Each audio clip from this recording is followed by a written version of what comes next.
I mean, we're kind of in the kind of teenage years, right? Mm-hmm. And obviously, school is a big important part for you at this time, and obviously your studies. But you mentioned that you do have like friends you slightly interact with. You also mentioned that like, music is something that you do as well. Oregon doesn't really seem like this place where you're interacting with a lot of people versus you're interacting with the environment, the world, the space of like kind of being there. And faith is a big part of it as well. Yeah. It seems like you don't have so much going on, but how was it? Were you able to like talk to people about this? I don't know if you're, do you have? It seems like your family let you be as open as possible at this time, that you didn't have to like, be scared of who you were, type of thing. Right. So do you feel like that you had people to interact with, like to confide into, or do you ever feel like those moments never really came? It was just kind of like you just always had this. Like, life was good. I'm just easygoing. Things were going well. Yeah. I mean, that was kind of my coin phrase my parents always joked about was like, it's all good, like it's all good. And I think there's goodness to that. But at the same time, looking back, I really feel like God brought me into more of a vulnerable way of living, embracing vulnerability instead of just, oh, it's okay. Just, I don't know. And so, yeah. Teenage years, I think a really influential part of my teenage years was church youth group. I had a really great group of friends that I think helped keep me, quote unquote, on the straight and narrow as far as like navigating all those teenage years and stuff like that. Took a couple of mission trips down to Mexico that were really, really formative, to me to experience just a different culture, but just different experience. And I'm really grateful for that. Some people say that you have family, right? And that's really important, right? Yeah. It kind of starts in the home, but you need community. Yeah. Right? Oh, you absolutely. really do. And it still feels like right now there's not a lot. Kids don't really hang out with each other like they used to. Yeah. If families don't really look out for each other like they used to. But the church has always kind of been, obviously there's some bad churches, but there's some great churches, right? Some really good tight knit where they look out for each other and kind of have the space. Do you know how many people were in your church at the time? Was it small? Was it a pretty big church? Was it kind of like average size? I think average size for our area in Oregon. I mean, probably maybe 300 total, but the kids, like the youth group, I think we had a good core group of like 50 kids. Oh, wow. Okay. So it was pretty great. Yeah. A lot of people just kind of, that's cool. That's really interesting. So then, how long were you part of that youth group? All the way through high school, so 9th through 12th grade. So that's where that really was, and would you go quite often, it seems, or just Sunday service type of? Yeah, and actually one thing that was, I've forgotten about this until now, but I think it was my senior year, I got to be like the worship leader there. And that's actually kind of what propelled me into wanting to do music for college. I actually originally, I don't know if you know this, but I actually went to college to just get training on to be a worship leader. Oh. But halfway through, not to jump the gun on college years, but halfway through, it was kind of funny because my husband was leading worship at the church we were going to, and I was kind of like, so I'm pretty sure I'm going to marry this guy, and he's already a worship leader, so what am I going to do, And then I had a really wonderful teacher who I had a just heart-to-heart conversation with, and she just encouraged me that because she was big in teaching, and actually maybe Michelle Jensen, I don't know if you met her. She came and did like a workshop with us. I'm trying to remember what year, but I'm sorry, I'm not sure. I'm not too sure, but if I see a picture, I can. Yeah, tell. You might. Yeah. After we have to check that out. Totally. 100%. I would love to see. Yeah, but she really encouraged me and said, like, yeah, worship leading is great. Like, if you really feel called to that, go do that. Right. But I want to challenge you that we need educators and we need people to be excellent in what they do. And, one's not more like ministry minded than the other, right. And that from that moment, I was like, wow, I love teaching. Like maybe I'll go into that. And made the switch halfway through and decided to pursue choral directing. And So this is the interesting part, because what college you go to? I'm sorry. Azusa Pacific University. Yes, you did explain that to me earlier. So this is not in Oregon. Right. How was that for family? How was that for you? How was it for them? Yeah. That it was hard. I will say mostly for them. Like we've had, and what I mean, No, sorry, mom and dad. no, I hear you.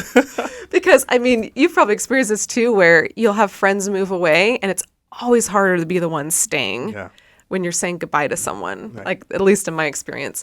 And so, for me, it was really hard, but at the same time, I'm experiencing new things. I'm in college, like I'm learning music, and I just, I was loving it, but I was also grieving. And I remember one night where the reality of, I came down with, I didn't know anybody. And, but I was, I'm the firstborn, kind of a go-getter, like, let's do this. But it just kind of came crashing in on me one night. And I just remember just bawling my eyes out because I was like, I'm alone. Like, nobody knows. People know my name now, but like nobody knows where I came from. Nobody knows anything about me or can really understand maybe where I'm at with stuff. So that was hard, but I think I grew a lot from it. That kind of experience grows you when you're on your own. And you've got good support. I had a roommate. She was awesome. And, the resident assistant or director, or whatever they're called. And so, but yeah, for my parents and my brother, that was really, I know it was hard. And, so do you mind me asking a question? Go for it. So you're in college. Mm-hmm. You started off as a very, from kind of what we're gaining right now, shy, reserved. Mm-hmm. And you go to a whole different state by yourself. How do you get out of but you said you were excited too. It wasn't like, were you kind of like entering it as, I'm coming to this place and I want to be different than who I am? Or is I'm coming to this place and I'm going to show people who I really am? Like what was because being from shy, reserved to a whole new place and then starting something, that seems like that's a dynamic, right? But maybe I'm misunderstanding the shy and reserved part. But what do you think kind of was, how was your personality I imagine it just doesn't overnight change, but like how do you feel like your college years, who you were and what your identity was starting to become? Yeah, great question. Yeah, I don't think I didn't leave because I wanted to prove anything or, just be on my own. I really came because Azusa Pacific had a great, and still does have a great music program.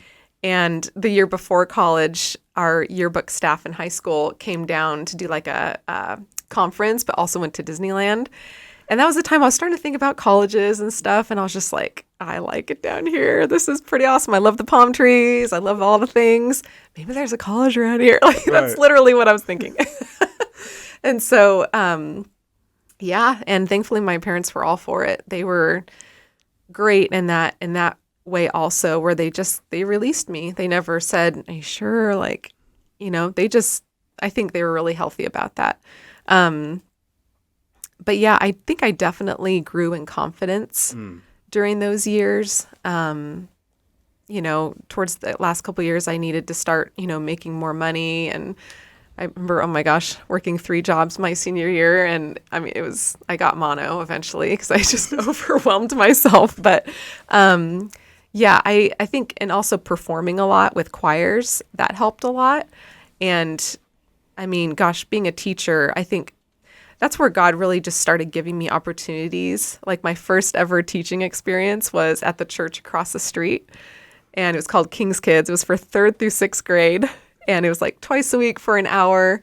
I had 10 kids. Oof. And running around circles. Like, but they were great. Yeah. Like seriously. And I look back, I'm like, wow, I didn't do that right. I didn't do that right, but they were so great. And they learned a lot. We had fun. And, so I think seeing those opportunities to grow, and taking them, Was your relationship with opportunities? Was it seems like you when something, piano, okay, let's try it. You see another opportunity to try it again. Okay, let's do it again. Yeah. Right? church group back in school. I mean, back in when you were in Oregon. It's like, oh, there's an opportunity to be a part of this, right? Oh, I have the opportunity to become the leader of your church, your youth group, right? Yeah. Right, youth leader, in your final senior year in high school. Yeah, I'll take it. Right, it doesn't seem like you're one to. I mean, maybe I'm wrong here, but to kind of just like, nah, I'm not gonna do that. I don't want to. Like, there's no fear, right? Yeah. It's like, what kind of got over the fear, like to continue pushing forward and like, that's really, really cool to see someone just in a whole new environment, new world, and different environments over your lifetime or up to this point, right? And to just not be like, I mean, obviously you might be slightly scared, but just to persevere, just keep pushing. Yeah. What was the? That's a great question. And I don't know if that's one I've really thought through all the way, but the thing that comes to mind is like, I feel like my parents gave me a really solid foundation where I didn't feel like I had to hustle to prove who I was to them, Yeah. And so I just, not that I felt like I could just do whatever, you put your mind to or whatever, but I think they gave me enough opportunities to build some competence in some stuff. And so I was like, okay. And I think even today, like I love self-starting things and, starting this Bible study or this group or whatever. But I'm okay not being totally great at it quite yet because I assume that I'm going to have some things to learn. I think being a constant learner is important. My husband's been huge in this where he's always talking about like failing forward. It's like failure is part of the journey, and early on it would just cripple me, honestly, sometimes, especially when it's personal, not in more like when I was leading a group, I didn't feel it because I felt like there was this energy where we're all together and we're doing this together. But on my side, I would be hard on myself if I wasn't getting something right, but that's something I had to learn that failure is part of the journey. And that's something we're trying to always tell our kids, like, it's okay. Like, it's going to be frustrating sometimes and you're going to fail. And that's how you learn. But you're also kind of in the same light stating that, like, you have high standards, like, in a way, like, you go to one of the best schools for music, right? And it seems like you're always kind of pushing yourself to try to do more, working 3 jobs. Like you're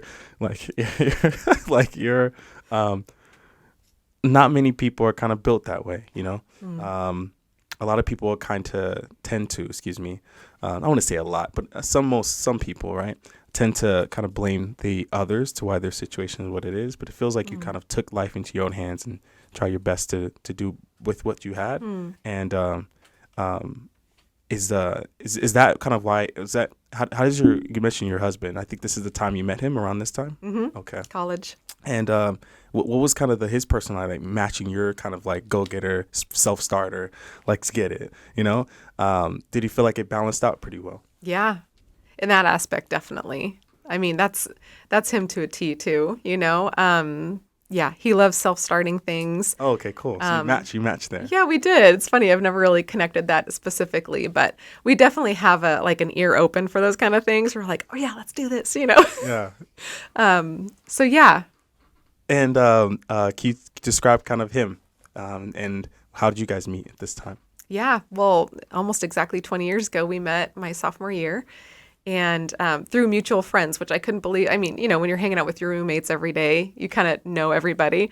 But I didn't know him. And so when they, just introduced us, both of us were just kind of like, cool, And then we just ran into each other and like between classes and just, just talking and stuff. I think I was late to one of my classes, which I never did. And I was like, uh-oh.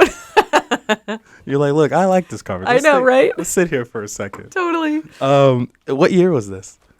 That was 2002. Oh, okay. I didn't expect that, to be honest with you. This is early 2000s. Yeah. There's no like MySpace. I mean, this is mainly